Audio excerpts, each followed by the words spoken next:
Internal conflict is prevalent inside the African National Congress, ANC, as Secretary-General Fikile Mbalula unleashes a vicious assault on former President Jacob Zuma and his recently established Umkhonto Sizwe, MK party. Before we continue, please kindly hit on the subscribe button.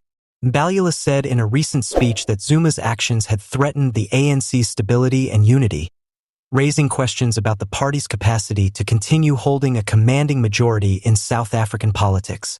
The MK party's formation was the main target of Mbalula's criticism, which claimed that Zuma's action had split the ANC's base of support. There would not be a government of national unity, GNU, if former President Jacob Zuma did not start the MK party, Mbalula said.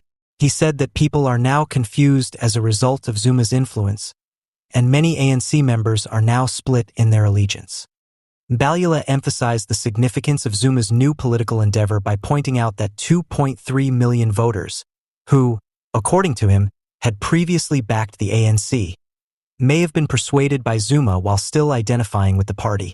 These voters supported Zuma while sporting ANC t-shirts, he said, suggesting that the party's ranks had been severely disrupted by the former president's ongoing presence and the formation of the MK party. The ANC is facing a difficult period as it prepares for the next general elections, which coincides with this internal strife. The party has been under increasing fire for the way it has handled a number of problems, such as corruption, unstable economies, and poor service delivery.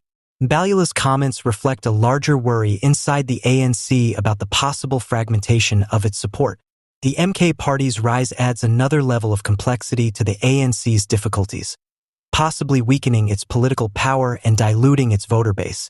Zuma, who continues to be a divisive figure in South African politics, has a sizable fan base that may affect the ANC's results in the elections. It is clear from his founding of the MK party that Zuma is not prepared to step out from politics amicably and poses a direct threat to the ANC's leadership. In the run-up to the elections, the ANC's capacity to handle this internal strife and put up a unified face will be vital. Mbalula's adamant opposition to Zuma's MK party highlights how urgently the ANC has to resolve these differences if it is to continue to be the political force to reckon with. The division within the African National Congress, ANC, underscores the changing dynamics and difficulties the party has in maintaining its legacy and influence as South Africa's political environment continues to change. Whether the ANC is able to resolve its internal divisions and restore its standing as the dominant force in South African politics will be determined in the coming months. Once again, Umkhonto Sizwe, MK, party leader Jacob Zuma made an astounding choice when he relieved the organization's finance general of her duties. This decision comes amid rising internal discord within the African National Congress, ANC, a party known for its true importance as the military branch during the officially sanctioned racial apartheid regime. Controlling the association's assets and maintaining transparency have been made possible by the eased financier general, a significant participant in the party's financial administration. Nonetheless, she was scrutinized for her participation because of ongoing claims of financial mismanagement and deception. Zuma has made a strong statement by opposing debasement and striving to rebuild the party's reputation and confidence among its supporters and members. Two things that have been said about Zuma's endeavor are his promise to bring the MK party back to life and his prowess in the battle against debasement. This most recent move is seen to be a component of a bigger scheme to purge the party of everything that could damage its reputation. In his explanation, Zuma said that the party will not stand for financial scandals and emphasized the need for moral leadership and individual responsibility.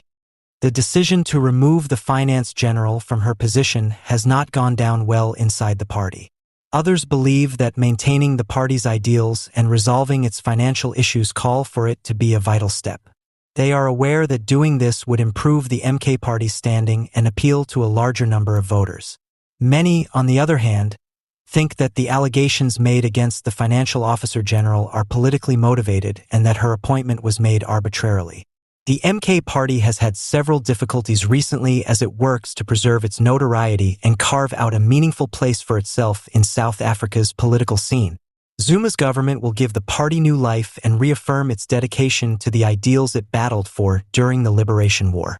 Zuma wants to bring the party back to respectability.